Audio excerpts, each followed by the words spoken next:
Kalau Tuan menangkap balam, jangan ditambat di tengah laman. Dari bunyi sambutan salam, nampaknya hadirin kepanasan. Apa kabar semua Bapak Ibu, sehat?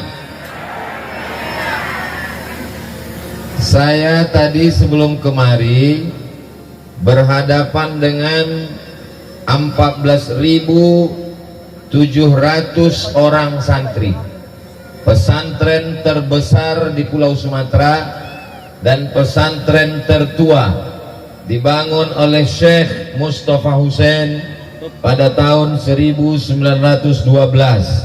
110 tahun yang lalu.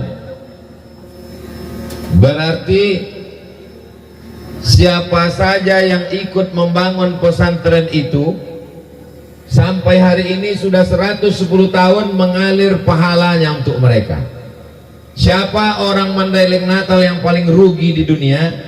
Orang yang ketika itu hidup tahun 1912, orang kaya di Panyabungan, raja-raja di Mandailing Natal, orang yang luas kebunnya, banyak duitnya, tapi tidak berkontribusi, sehingga selama 110 tahun ini dia tak dapat apa-apa.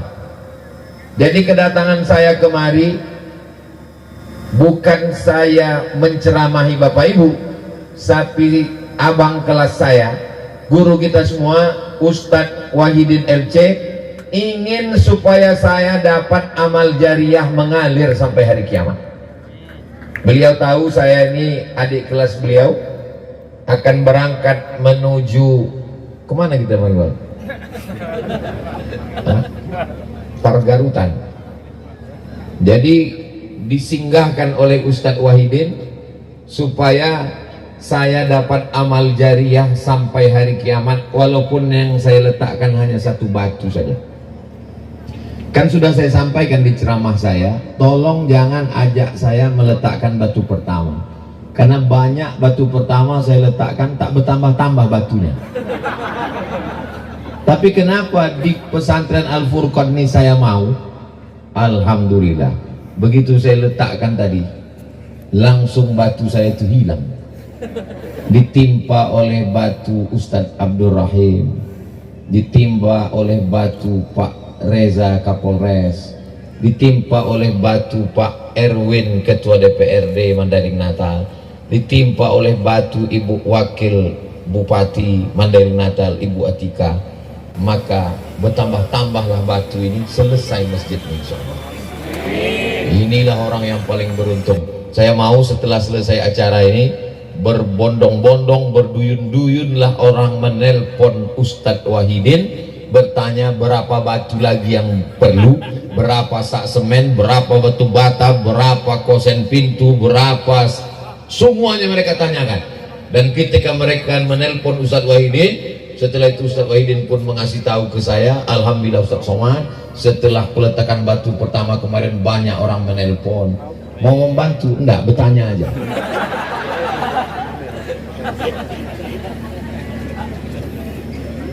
Seandainya dulu orang Mandailing Natal, Panyabungan, Tapanuli Tengah waktu itu sebelum mekar menjadi Mandailing Natal, tidak menolong pesantren purba, apakah pesantren purba itu mati? Tetap hidup. Allah akan menolong. Yang menolong mati, yang tak menolong pun mati. Apa bedanya? Yang menolong mati karena sudah 110 tahun. Semua yang hidup di zaman Syekh Mustafa Hussein membangun pesantren itu tak ada lagi wujudnya di atas dunia, meninggal dunia. Yang kaya mati, yang miskin lebih cepat. Bedanya apa? Yang kaya-kaya, yang raja-raja, yang hebat-hebat di zaman itu ikut dia menolong pesantren itu tegak berdiri dan dapat amal jariahnya.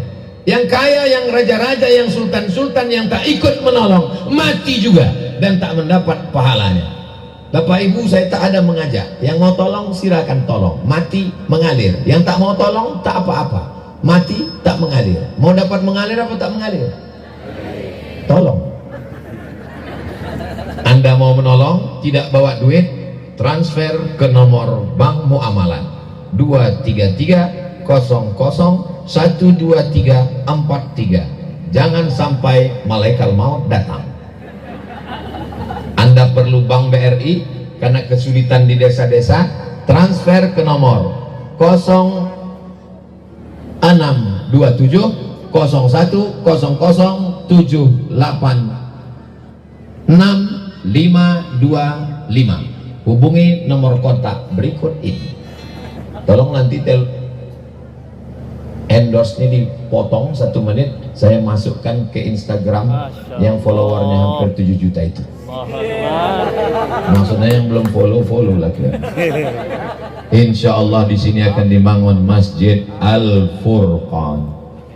Tadi kata Ibu Wakil Bupati, apanya titel Ustadz Somad? Desa itu kan kampung. LC itu singkatan dari licence, bahasa Inggrisnya license, bahasa Perancisnya liaison, bahasa Indonesianya ijazah dari bahasa Arab. Ajaza yujizu ijazah. Haji Wahidin LC, orang ini sudah dikasih ijazah oleh Al-Azhar Kairo untuk mengajarkan agama Islam. 1 Wahidin, 2 Isnaini. Anaknya salah satu. Hebatnya beliau, suaminya istri, suaminya LC, istrinya pun LC juga. Sesudah itu saya melanjutkan pendidikan saya ke Maroko, titelnya DESA, singkatan dari Diplôme Études Supérieures Approfondies. Sebab dia dijajah Prancis, jadi titelnya pakai bahasa Prancis. Rupanya kemarin masih dijajah Prancis, kalah pula Maroko.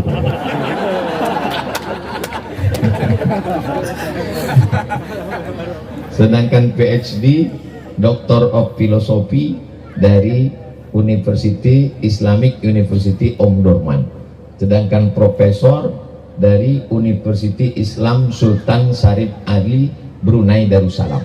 Dulu sebetulnya titel panjang-panjang ini tak pernah ditulis.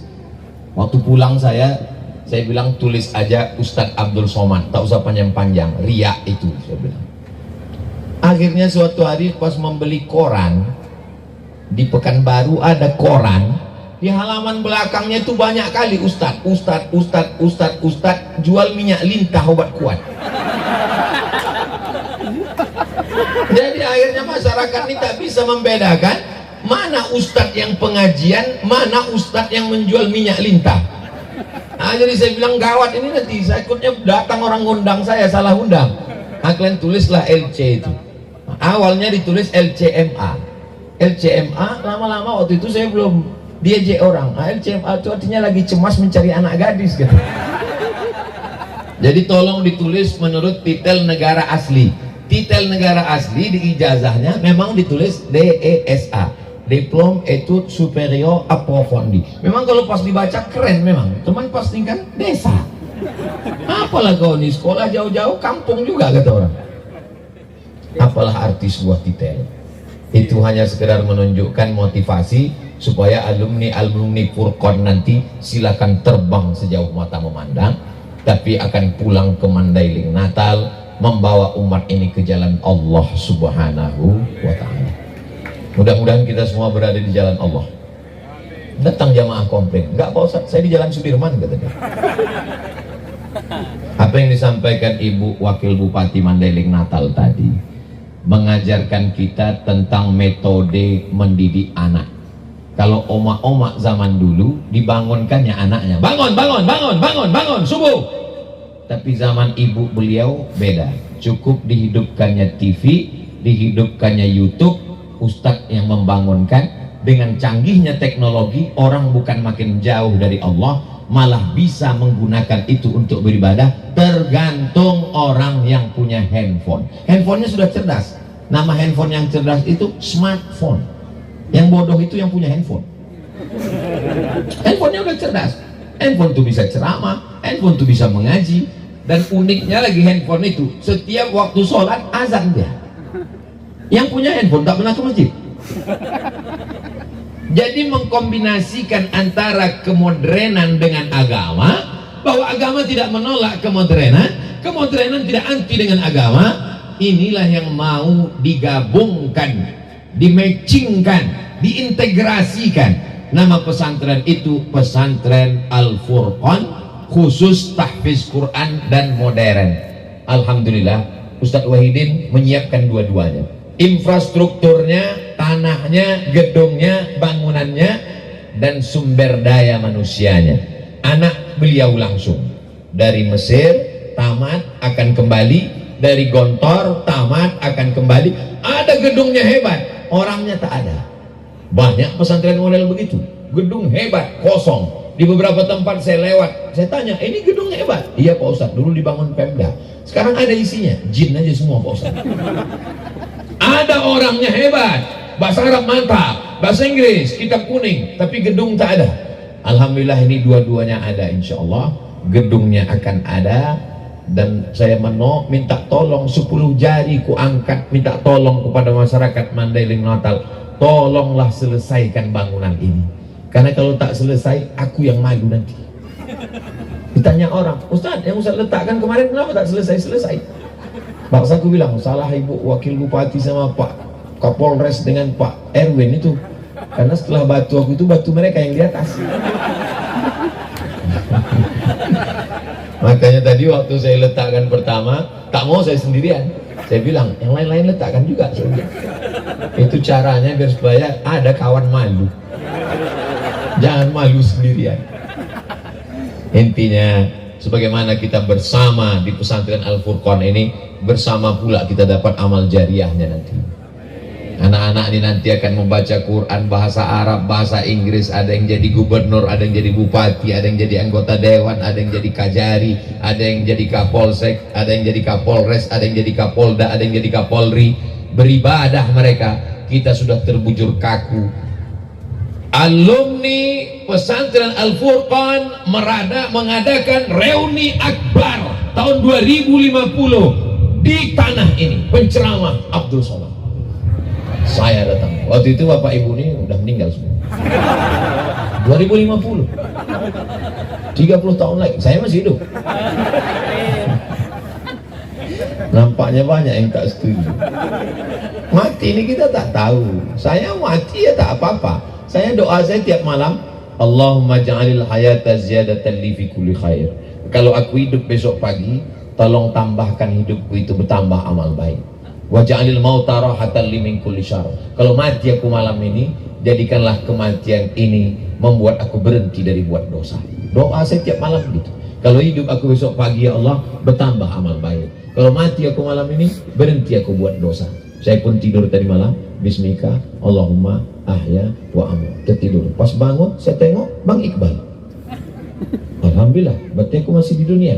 Bangun saya di Pekanbaru, saya tengok istri saya. Alhamdulillah, berarti aku masih hidup. Sampai nanti akhirnya pas buka mata gelap, tiba-tiba terdengar suara marabuka.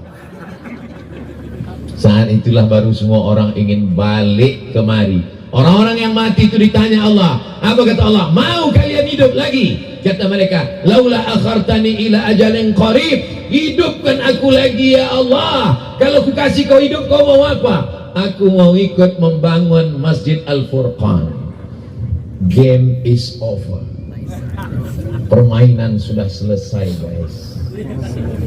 Rumah yang besar tinggal, mobil-mobil yang mewah tinggal, akan dibawa ke kantor Samsat. Nama di STNK BPKB diganti nama orang. Jangankan nama di STNK, nama di surat nikah pun berganti. Hari ini bapak boleh tersenyum, hari ini ibu boleh tersenyum, tapi nanti malam pas mau tidur, betul juga kata Ustaz, surat nikah lakiku pun berubah. STNK BPKB diganti nama orang lain. Kenapa? Karena Pak Kapolres tak mau menangkap almarhum. Kita semua akan mati menghadap Allah Subhanahu wa Ta'ala. Yang kekal abadi mana? Tuh batu yang diletakkan Abdul Somad tadi, itulah yang akan mengalir sampai hari kiamat, insya Allah. Saya sudah meletakkan, tinggal bapak ibu kirimkan 1, 2, 3 sak semen, batu bata, batu kerikil. Untuk apa cincin banyak-banyak? Ini kalau pergi undangan cincin, rendangnya mana? Cincin, gelang, subang, rantai, anting, gelang kaki, mau tidur malam dimasukkan penuh cuci tangan. Meninggal ibu, Siapa yang ngambil? Bapak itu memang tak menjawab, tapi dia senyum. Ini aku, kata dia. Kalau tak percaya, teslah nanti malam jam 12 pura-pura mati. Jam 1 datang bapak tuh bawa minyak goreng biar licin mudah cabut. Jangan sampai gara-gara ceramah saya ini rusak hubungan bapak sama ibu. Saya tak mau gara-gara ini nanti malam bapak minta kopi. Mana kopi? Kau buat aja sendiri. Patut tajam mata kau nengok cincin aku ya.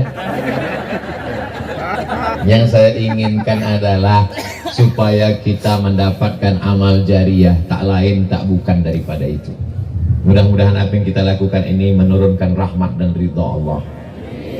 Berapa banyak perbuatan maksiat dan dosa mengancam anak-anak kita, maka dengan berdirinya pesantren Al-Furqan, selamatlah anak-anak Mandailing Natal insya Allah.